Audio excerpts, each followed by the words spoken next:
Cilit ishin zërat e bashkësisë ndërkombëtare, e Evropës, e fuqive të mëdha, në atë kohë që po i bëhet kjo padrejtësi shqiptarëve? Krejt Evropa ishte në një krah.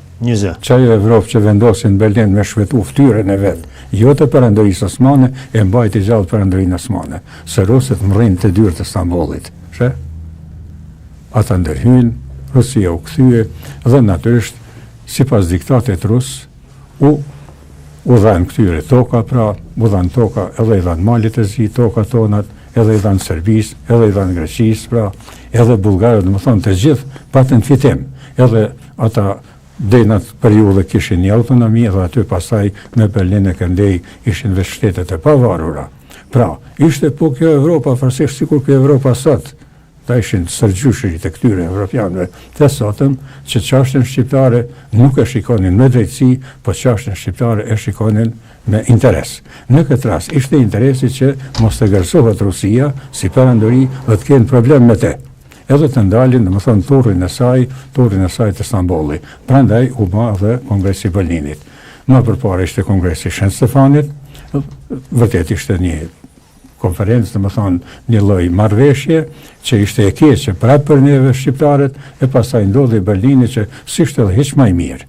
E tash, ky Berlin, dhe më thonë, ishte i gjunjëzuar para shqiptarëve, sepse shqiptarët, dhe më thonë, ja sollën një turp të madh Evropës, fuqive të mëdha pra, edhe vetë perandorisë osmane. Dhe më thonë, 2 herë thyen ushtrinë e një shtetit të Malit të Zi. Prandaj në fund dhe dërguan flotën e detit dhe nga Durrësi thuhet deri në Kotor, flota e detit e ushtarake pra, ishte një, më thonë, presion mbi perandorinë osmane që të dorëzohet tash ulqini me rrethin.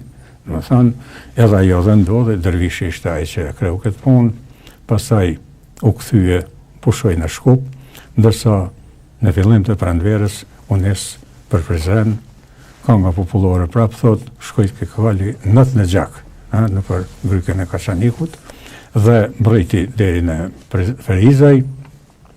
Aty kishte një ndodhi që s'ishte shumë e këndshme, që ndodhi në kreun e lidhjes së Prizrenit, se thanë po e lam Dervishin, le të kryjnë punën e vetë, le të kthehet, edhe në vazhdojmë përpjekjet prapë.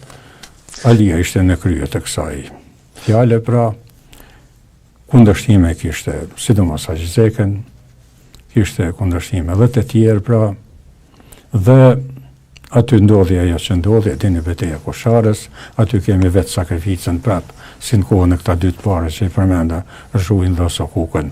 E kemi njeriun që gjuhet në gryk të topit pra Mitsokoli, por Dervishi nuk u nal.